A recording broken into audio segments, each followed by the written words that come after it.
Good morning, friends. Thunder Ridge Homestead here. And today we're going to learn a little bit about what we do for spring break and why we do spring break here at Thunder Ridge Homestead. Spring break is a time that most people associate with, going south and partying on the beach. But here at the small homestead, spring break is pasture management time. Right now we are in the first week of March, and we are about halfway through our spring break here. Spring break started with the first lamb born at Thunder Ridge Homestead, and our first lamb was born on February the 11th. This year, sadly enough, it was a single that did not survive, but we still start spring break at that time, and what that is a time that we have our animals in a lockdown situation, and we have our pasture resting and recovering. I want you to just take kind of a little look here at what goes on around our pasture right now. We again spent time stockpiling like we did the year before, where we had pasture saved up. We quit mowing about the beginning of July, and we allow the grass to grow, and that provides some forage for winter grazing. As you can see, we still have a little bit of that brown grass left.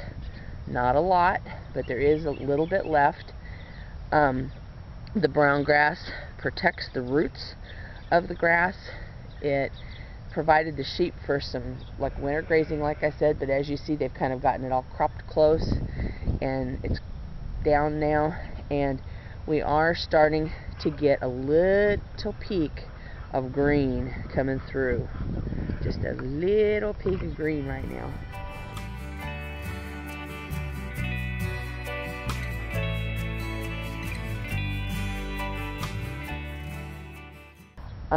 When spring break here started, it was cold. We were still having some extremely cold nights where it was in the 20s.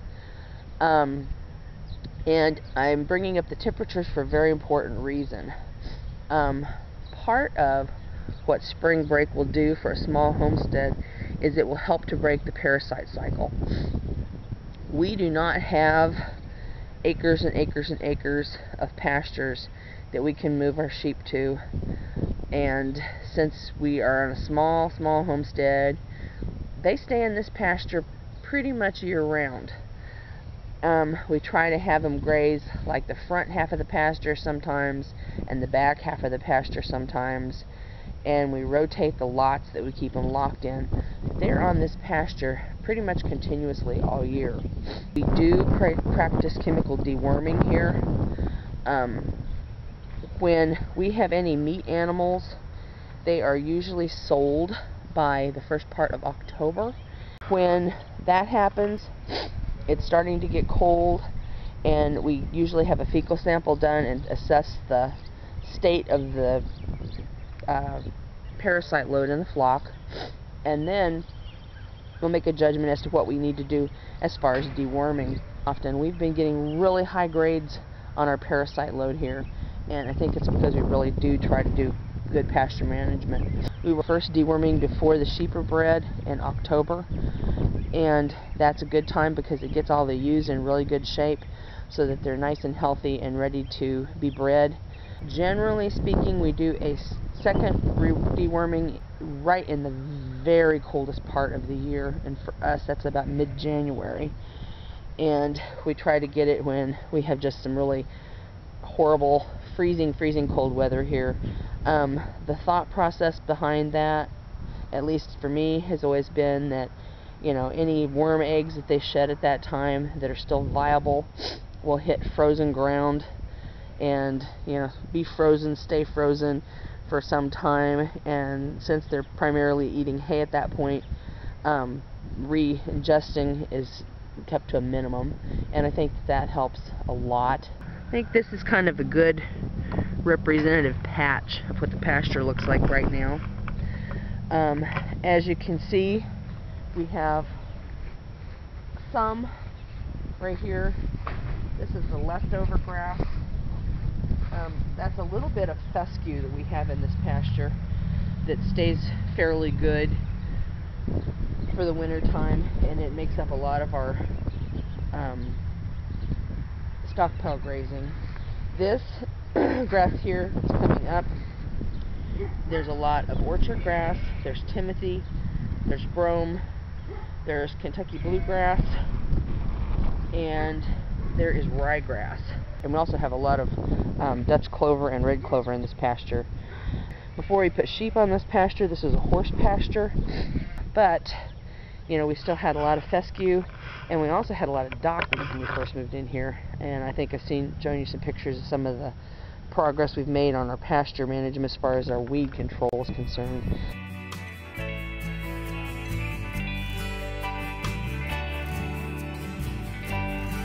But now we're trying to keep our pasture on the improving side, and the sheep are helping us to do that. This little patch of ground right along here, and you can see it is pretty barren. We've got a little bit of grass coming up, but there's even moss growing here. This was an area in the pasture that we did some pretty intensive stuff to last year. It was covered extremely thickly with creeping Charlie, which is a very invasive weed. There's still, if I can move you over here just a little bit, you can see this or not. Like this right here, you can still see the viney right there. That's still where the creeping Charlie has a pasture poultry help us to eliminate the creeping Charlie problem we have. They eat it, they poo on it, and creeping Charlie, since it's a weed that likes a little bit of neglect, since it's in the mint family, fertilization makes it want to die, and plus the poultry eating it down really makes a good difference on killing it. This is an area we still have infestation, as you can see, but I'm going to move you over a little bit here, where we had the pasture pens run last year. And you can see we've got a completely different situation. Then I want to show you over here. You can see where they've been, how they've cleaned it out. You can see where they've been last. And where it's very barren, especially like over there by that tree that's still down, it has to be taken care of. That's another story. Ugh. That's where that mint was, and I was trying to let them just tear it completely up, so I left them there a long time so they would really eat it completely down and destroy it. And they've done a pretty good job. The creeping Charlie was all over this section, and you can see they've kind of killed the creeping Charlie. Where the blank spots are was creeping Charlie, and the grass is surviving. So see how it's patchy over here, how you've got grass patches with the creeping Charlie all over? It was the same way here, but the chickens have taken the grass patch and removed the creeping Charlie out of it, so now the grass can start growing again. Our creeping Charlie is no more, but now we have a void. And there's one major rule in gardening and in nature, and that is nature abhors a vacuum. So we have got to take care of the void pronto. Okay, what we're going to do here is a pasture improvement project called overseeding. And what I have is a bag of just your typical grass seed. I'm using a perennial rye for overseeding. I also like to use an annual rye mix with it, and occasionally I will throw in some other seed, like maybe bluegrass or something like that. Rye in our area, particularly annual rye, catches really fast. It'll get a good start within 5 to 7 days. It'll start growing. And then the perennial rye takes about 5 or 6 more days to really get establishing. But once it gets going, it's a really tough grass for our area. You need to do research for your climate in your area. But by buying a pack of grass seed like this and just doing this is called overseeding, and I'm just treating patchy areas where, like this area where the chickens have been and there are no grasses growing.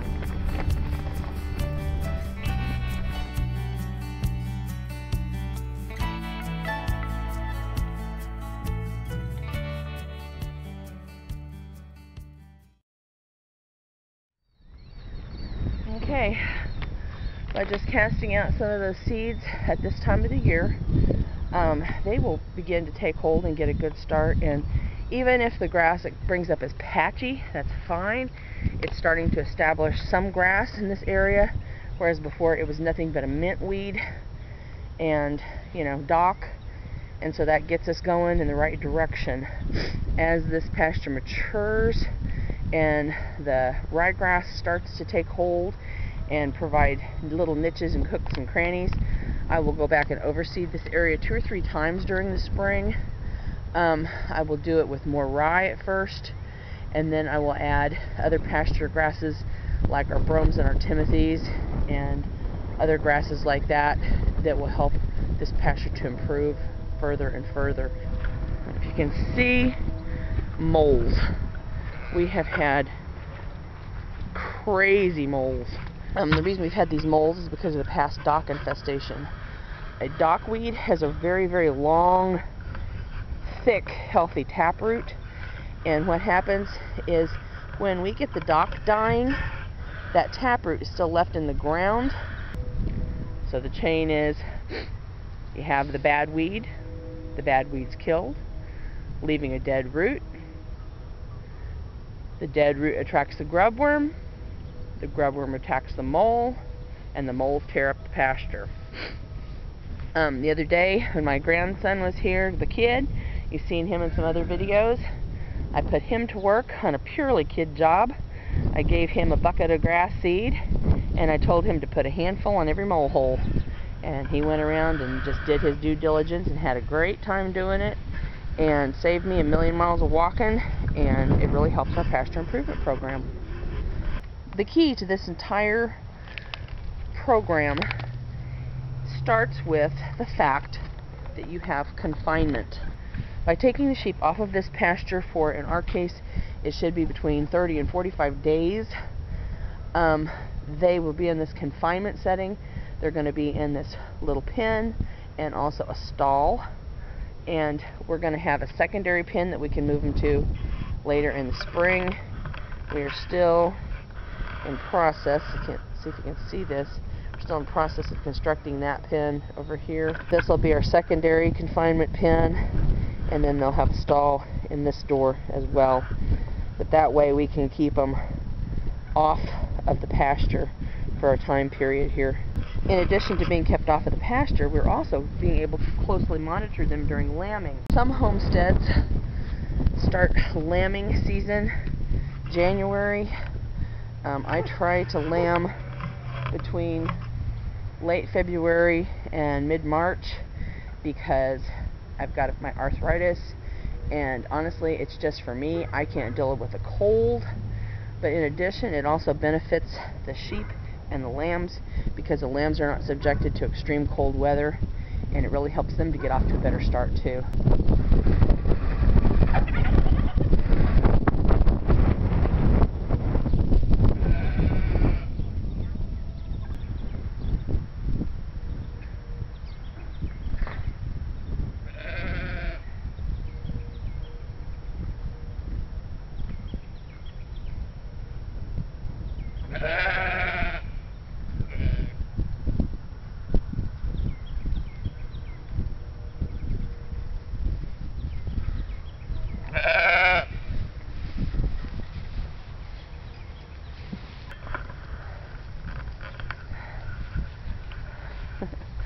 Yeah, I keep hay out here in the lot for them during the day, and That does a couple of things.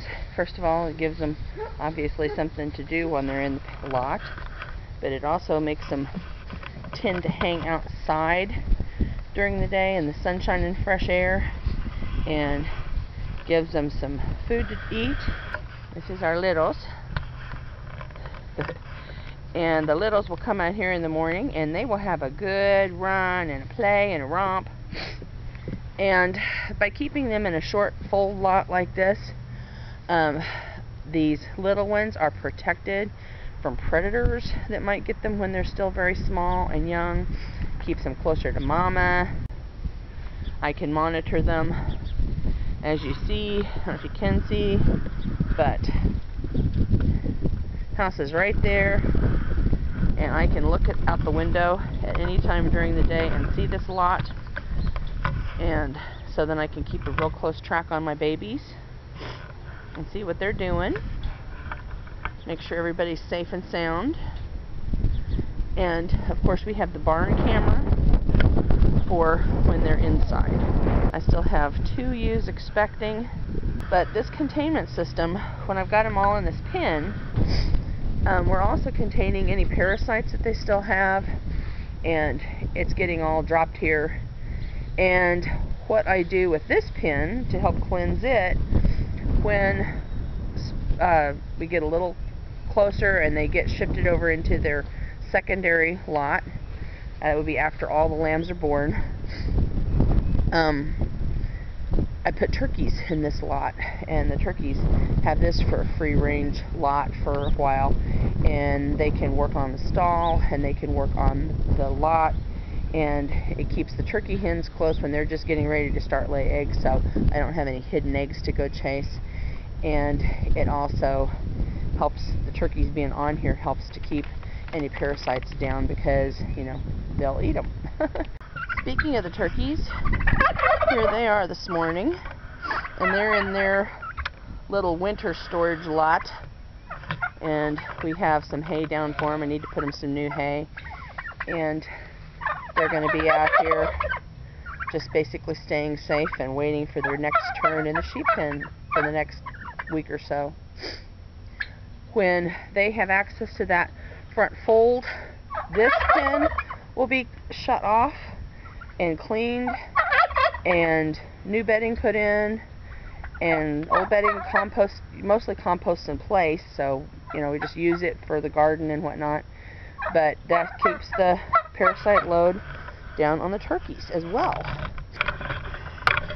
And over in this little side lot we have our evil twin lamb. This is Ira, and this is where he's staying now for his ram lot, and he will stay here until we get all the sheep taken care of, lambed out, and any that need to be rebred will be rebred. And then this little guy's going to be going to freezer camp, so he's going to be in this lot for a while. The turkeys will also use this lot as a pasture lot during the heat of the summer, which gives it a chance to be cleansed by them and their little scratching abilities. This is our lambing stall. I've showed you this before. I'll show you again. Here's our barn camera.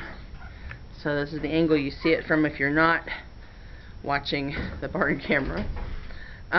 What we have in here is deep bedding. We just keep putting straw down, not straw, pardon me.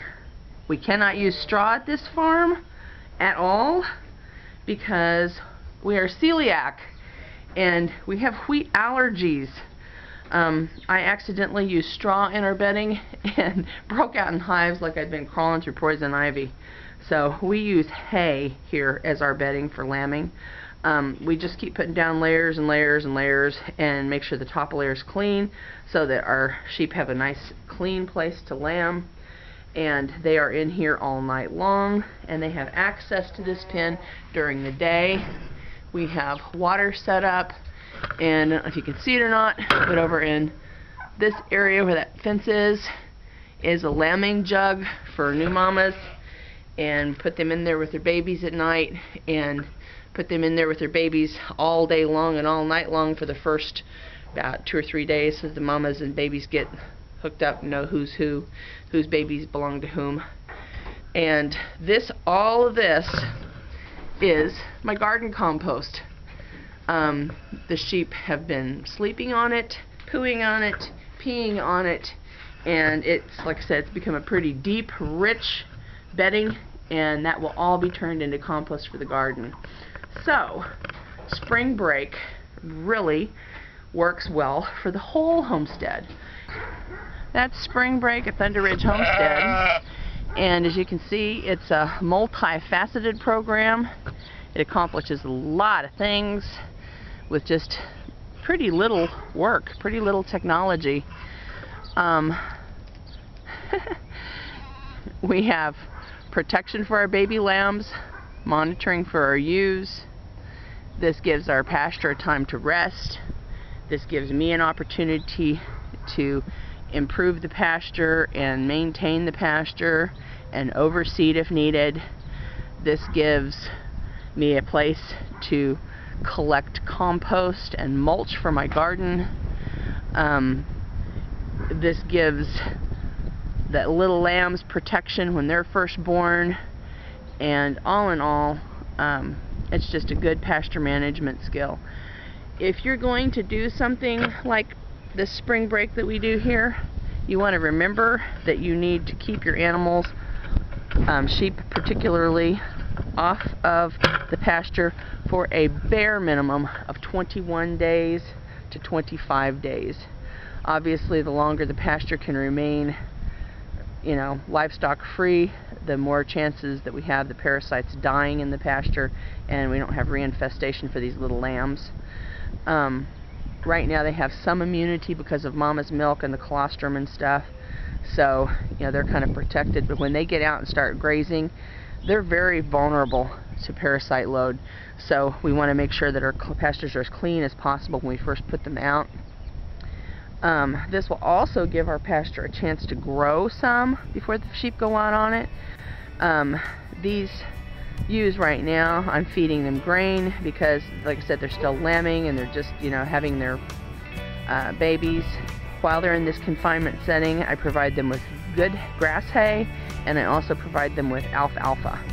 So they have plenty of calcium and so forth that they need for their milk and for their babies. By letting this pasture rest, when I put my sheep out on it, they will have good, lush forage to go on to. These are the reasons that we do what we do and why we do it, and I just wanted to let you know why I have spring break on the homestead.